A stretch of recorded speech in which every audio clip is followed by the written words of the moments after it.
ನಮಸ್ಕಾರ ವೀಕ್ಷಕರೇ. Sale ಅಗ್ರಿಮೆಂಟ್ನ validity ಎಷ್ಟು ದಿನದವರೆಗೆ ಇರುತ್ತೆ, ಸೇಲ್ ಅಗ್ರಿಮೆಂಟ್ನ ವ್ಯಾಲಿಡಿಟಿ ಮುಗ್ದಾದ್ಮೇಲೆ ಯಾವ ರೀತಿಯಾದ ಕಾನೂನು ಕ್ರಮಗಳನ್ನ ತೆಗೆದುಕೊಳ್ಬೇಕು, ಇದರಿಂದ ಯಾರಿಗೆ ಸಮಸ್ಯೆ ಆಗ್ತಾ ಇದೆ, ಬೈಯರ್ಗ ಅಥವಾ ಸೆಲ್ಲರ್ಗ, ಅವರು ಯಾವ ರೀತಿ ಕಾನೂನು ಕ್ರಮಗಳನ್ನ ತೆಗೆದುಕೊಳ್ಬೇಕು ಅನ್ನೋದನ್ನು ನಾನು ಈ ವಿಡಿಯೋದಲ್ಲಿ ತಿಳಿಸ್ತಾ ಇದ್ದೀನಿ.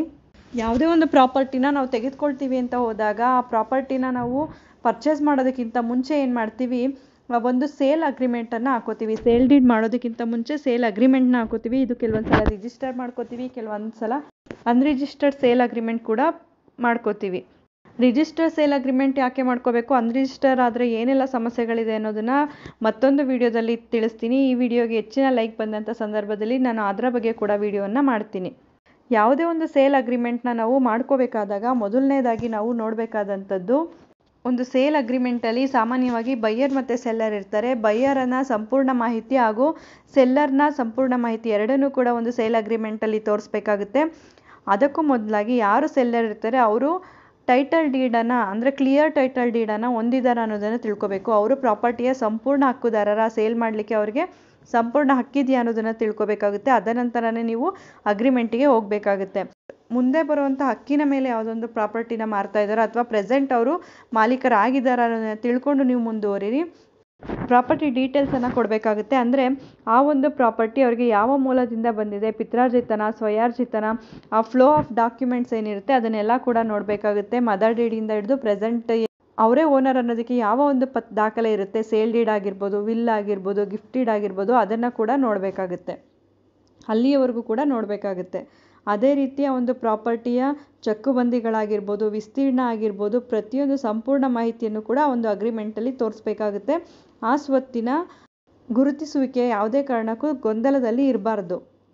ಹಣದ ವಿಚಾರವಾಗಿ ಕೂಡ ಸಂಪೂರ್ಣ ಮಾಹಿತಿಯನ್ನು ಈ ಅಗ್ರಿಮೆಂಟಲ್ಲಿ ಹಾಕಬೇಕಾಗುತ್ತೆ. ಅಂದರೆ ಮುಂಗಡವಾಗಿ ನೀವು ಅಡ್ವಾನ್ಸ್ ಆಗಿ ಎಷ್ಟು ಹಣನ ಕೊಡ್ತಾ ಇದ್ದೀರಾ, ನಂತರ ಎಷ್ಟು ಹಣನ ಕೊಡಬೇಕಿರೋದು ಬ್ಯಾಲೆನ್ಸ್ ಇರುತ್ತೆ, ಅದನ್ನು ಯಾವ ರೀತಿಯಲ್ಲಿ ಕೊಡ್ತಾ ಇದ್ದೀರಾ, ಮುಂಗಡವನ್ನು ಯಾವ ರೀತಿಯಲ್ಲಿ ಕೊಡ್ತಾ ಇದ್ದೀರಾ, ಚೆಕ್ಕಲ್ಲಿ ಕೊಡ್ತಾ ಇದ್ದೀರಾ, ಬ್ಯಾಂಕ್ ಟ್ರಾನ್ಸಾಕ್ಷನ್ ಮಾಡ್ತಾ ಇದ್ದೀರಾ, ಮುಂದೆ ಎಷ್ಟು ಹಣವನ್ನು ನೀವು ಕೊಡ್ತೀರಾ, ಯಾವ ದಿನಾಂಕದಂದು ಕೊಡ್ತೀರಾ ಅನ್ನೋದನ್ನು ಕೂಡ ಅದರಲ್ಲಿ ತೋರಿಸ್ಬೇಕಾಗುತ್ತೆ.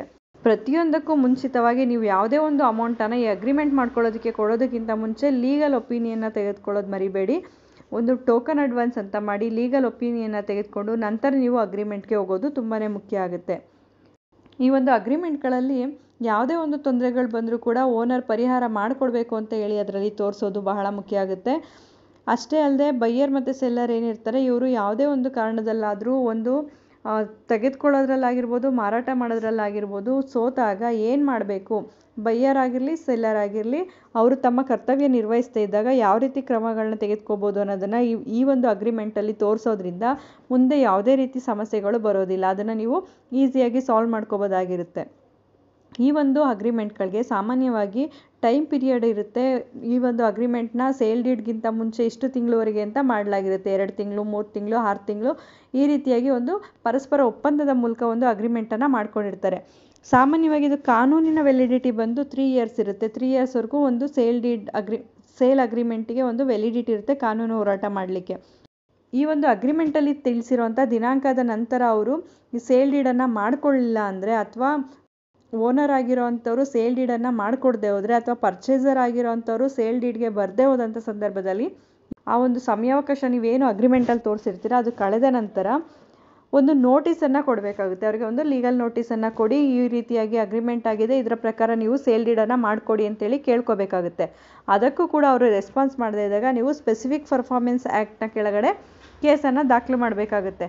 ಆ ಒಂದು ಪ್ರಾಪರ್ಟಿಯನ್ನು ರಿಜಿಸ್ಟರ್ ಮಾಡಿಕೊಡಿ, ಅಥವಾ ಹೀಗೆ ನಮಗೆ ಎಷ್ಟು ನಷ್ಟ ಆಗಿದೆ ಅದಕ್ಕೆ ಬಡ್ಡಿ ಸಹಿತವಾಗಿ ಇಂಥ ದಿನಾಂಕದಿಂದ ಅಗ್ರಿಮೆಂಟ್ ಆಗಿದೆ, ಅಲ್ಲಿಂದ ಇಲ್ಲಿಯವರೆಗೂ ಬಡ್ಡಿ ಸಮೇತವಾಗಿ ನಮ್ಮ ಹಣವನ್ನು ಹಿಂದಿರುಗಿಸೋದಕ್ಕೆ ತಿಳಿಸೋದಕ್ಕೋಸ್ಕರ ಒಂದು ಕೇಸನ್ನು ಫೈಲ್ ಮಾಡ್ಕೋಬೋದಾಗಿರುತ್ತೆ. ಇನ್ನೂ ಕೆಲವೊಂದು ಸಲ ಏನಾಗುತ್ತೆ, ಸೆಲ್ಲರು ರೆಡಿ ಇರ್ತಾರೆ, ಪರ್ಚೇಸರ್ ಬರೋದಿಲ್ಲ. ಅಂಥ ಸಂದರ್ಭದಲ್ಲಿ ಅವರು ಆ ಒಂದು ಅಗ್ರಿಮೆಂಟ್ನಲ್ಲಿ ತಿಳಿಸಿರ್ಬೋದು, ಈ ಒಂದು ಮುಂಗಡ ಹಣ ಏನಿರುತ್ತೆ ಅದನ್ನು ಮುಟ್ಟುಗೋಲು ಮಾಡ್ಕೊಳ್ಳಲಾಗುತ್ತೆ, ಈ ಒಂದಷ್ಟು ದಿನದಲ್ಲಿ ಅವರು ಸೇಲ್ ಡೀಡನ್ನು ಮಾಡ್ಕೊಳ್ದೆ ಹೋದರೆ ಅಂತ ಹೇಳಿರುತ್ತೆ. ಅವರು ಆ ರೀತಿಯಾಗಿ ಹಣವನ್ನು ಅವರಿಗೆ ಹಿಂದಿರುಗಿಸೋವಂಥ ಸಮಯ ಬರೋದಿಲ್ಲ. ಅಥವಾ ಸೇಲ್ ಡೀಡ್ ಮಾಡ್ಕೊಳ್ಳೇಬೇಕು ಅವರು ಅಂತ ಅಂದಾಗ ಓನರ್ಗಳು ಕೂಡ ಈ ಒಂದು ಸೇಲ್ ಡೀಡ್ನ ಮಾಡ್ಕೊಳ್ಳೋದಕ್ಕೆ ಅವ್ರಿಗೆ ಒತ್ತಾಯವನ್ನು ಮಾಡ್ಬೋದಾಗಿರುತ್ತೆ. ಕಾನೂನು ಮುಖಾಂತರವಾಗಿ ನೋಟಿಸ್ ಕಳಿಸೋದಾಗಿರ್ಬೋದು, ಈ ರೀತಿಯಲ್ಲಿ ಮಾಡಿ ಅವರನ್ನು ಒತ್ತಾಯ ಮಾಡ್ಬೋದಾಗಿರುತ್ತೆ. ಕೆಲವೊಂದು ಸಲ ರಿಜಿಸ್ಟರ್ ಸೇಲ್ ಡೀಡ್ ಆದಂಥ ಸಂದರ್ಭದಲ್ಲಿ ಮಾಲೀಕರಾದಂಥವರು ಆ ಒಂದು ರಿಜಿಸ್ಟರ್ ಸೇಲ್ ಡೀಡನ್ನು ಕ್ಯಾನ್ಸಲ್ ಮಾಡಿಸ್ಲೇಬೇಕಾಗುತ್ತೆ. ಅದು ಕ್ಯಾನ್ಸಲ್ ಮಾಡಿಸ್ದೇ ಇದ್ದರೆ ಅವರು ಮುಂದಿನ ವ್ಯವಹಾರವನ್ನು ಮಾಡಲಿಕ್ಕೆ ಆಗೋದಿಲ್ಲ. ಅಂಥ ಸಂದರ್ಭದಲ್ಲಿ ಅವರು ನೋಟಿಸ್ ಕೊಡೋದ್ರ ಮುಖಾಂತರ ಈ ಒಂದು ರಿಜಿಸ್ಟರ್ ಸೇಲ್ ಅಗ್ರಿಮೆಂಟ್ಗಳನ್ನು ಕ್ಯಾನ್ಸಲ್ ಮಾಡಿಕೊಂಡು ಅದನ್ನು ಕೂಡ ಅವರು ನೋಂದಾಯಿಸಬೇಕಾಗುತ್ತೆ. ಕ್ಯಾನ್ಸಲೇಷನ್ ಆಫ್ ಸೇಲ್ ಅಗ್ರಿಮೆಂಟನ್ನು ಮಾಡಬೇಕಾಗುತ್ತೆ. ಬಯ್ಯರ್ ಆದಂಥವರು ರಿಜಿಸ್ಟರ್ ಸೇಲ್ ಡೀಡ್ ಮಾಡೋದು ತುಂಬಾ ಮುಖ್ಯ ಆಗುತ್ತೆ. ಇದರಿಂದ ತುಂಬ ಅನುಕೂಲಗಳಿವೆ. ಯಾವ ರೀತಿಯಾದ ಅನುಕೂಲಗಳಿವೆ ಅನ್ನೋದನ್ನು ಮುಂದಿನ ವಿಡಿಯೋದಲ್ಲಿ ತಿಳಿಸ್ತೀನಿ. ಇಷ್ಟು ವಿಚಾರಗಳು ಕೂಡ ಸೇಲ್ ಅಗ್ರಿಮೆಂಟ್ ಮತ್ತು ಅದರ ವ್ಯಾಲಿಡಿಟಿಗೆ ಸಂಬಂಧಪಟ್ಟದ್ದು. ಯಾವುದೇ ಒಂದು ಸೇಲ್ ಅಗ್ರಿಮೆಂಟ್ ಆಗಿರ್ಬೋದು 3 ವರ್ಷಗಳ ಕಾಲವರೆಗೂ ಅವರು ಕೇಸನ್ನು ಫೈಲ್ ಮಾಡಲಿಕ್ಕೆ ಸಮಯಾವಕಾಶ ಇರುತ್ತೆ. ಚಾನಲನ್ನು ಲೈಕ್ ಮಾಡಿ, ಉಪಯುಕ್ತವಾದ ಮಾಹಿತಿ ಅನಿಸಿದ್ರೆ ಶೇರ್ ಮಾಡಿ. ಹೊಸದಾಗಿ ನೋಡ್ತಾ ಇರೋರು ಸಬ್ಸ್ಕ್ರೈಬ್ ಮಾಡಿಕೊಂಡು ನೋಡಿ. ಧನ್ಯವಾದಗಳು.